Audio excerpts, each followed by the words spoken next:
Chapter 15 of The Turn of the Screw, by Henry James.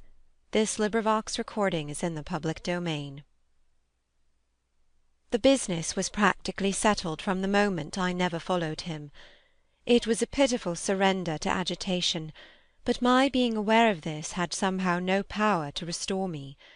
I only sat there on my tomb, and read into what my little friend had said to me the fulness of its meaning. By the time I had grasped the whole of which I had also embraced, for absence, the pretext that I was ashamed to offer my pupils and the rest of the congregation such an example of delay. What I said to myself above all was that Miles had got something out of me, and that the proof of it for him would be just this awkward collapse.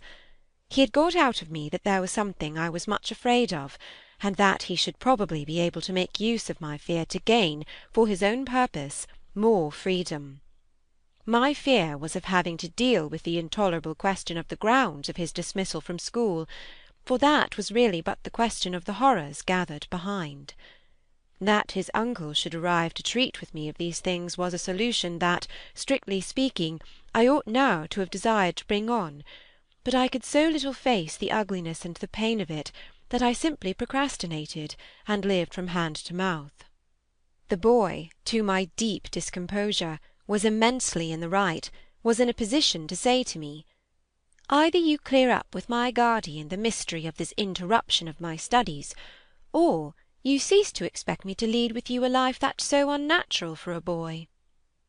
What was so unnatural for the particular boy I was concerned with was this sudden revelation of a consciousness and a plan. That was what really overcame me, what prevented my going in. I walked round the church, hesitating, hovering. I reflected that I had already with him hurt myself beyond repair. Therefore I could patch up nothing, and it was too extreme an effort to squeeze beside him into the pew. He would be so much more sure than ever to pass his arm into mine, and make me sit there for an hour in close, silent contact with his commentary on our talk. For the first minute since his arrival I wanted to get away from him. As I paused beneath the high east window and listened to the sounds of worship, I was taken with an impulse that might master me, I felt, completely, should I give it the least encouragement. I might easily put an end to my predicament by getting away altogether. Here was my chance. There was no one to stop me. I could give the whole thing up, turn my back, and retreat. It was only a question of hurrying again, for a few preparations, to the house, which the attendance at church of so many of the servants would practically have left unoccupied. No one, in short, could blame me, if I should just drive desperately off. What was it to get away, if I got away only till dinner? That would be in a couple of hours, at the end of which, I had the acute prevision, my little pupils would play at innocent wonder about my non-appearance in their train. "What did you do, you naughty bad thing? Why in the world to worry us so, and take our thoughts off too, don't you know? Did you desert us at the very door?" I couldn't meet such questions, nor, as they asked them, their false little lovely eyes. Yet it was all so exactly what I should have to meet that, as the prospect grew sharp to me, I at last let myself go. I got, so far as the immediate moment was concerned, away. I came straight out of the churchyard, and, thinking hard, retraced my steps through the park. It seemed to me that by the time I reached the house I had made up my mind I would fly. The Sunday stillness both of the approaches and of the interior, in which I met no one, fairly excited me with a sense of opportunity.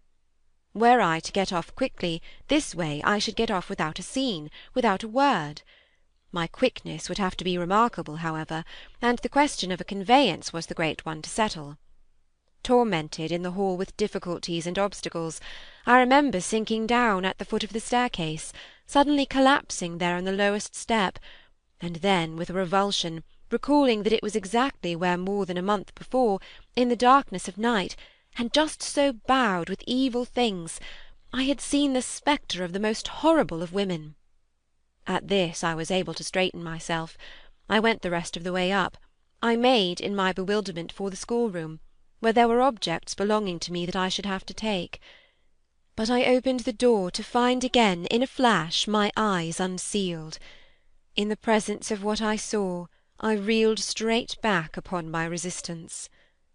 Seated at my own table, in clear noonday light, I saw a person whom, without my previous experience, I should at first have taken for some housemaid who might have stayed at home to look after the place, and who, availing herself of rare relief from observation, and of the schoolroom table and my pen's ink and paper, had applied herself to the considerable effort of a letter to her sweetheart. There was an effort in the way that, while her arms rested on the table, her hands with evident weariness supported her head. But at the moment I took this in, I had already become aware that, in spite of my entrance, her attitude strangely persisted. Then it was, with the very act of its announcing itself, that her identity flared up in a change of posture. She rose, not as if she heard me, but with an indescribable grand melancholy of indifference and detachment, and within a dozen feet of me stood there as my vile predecessor. Dishonoured and tragic, she was all before me.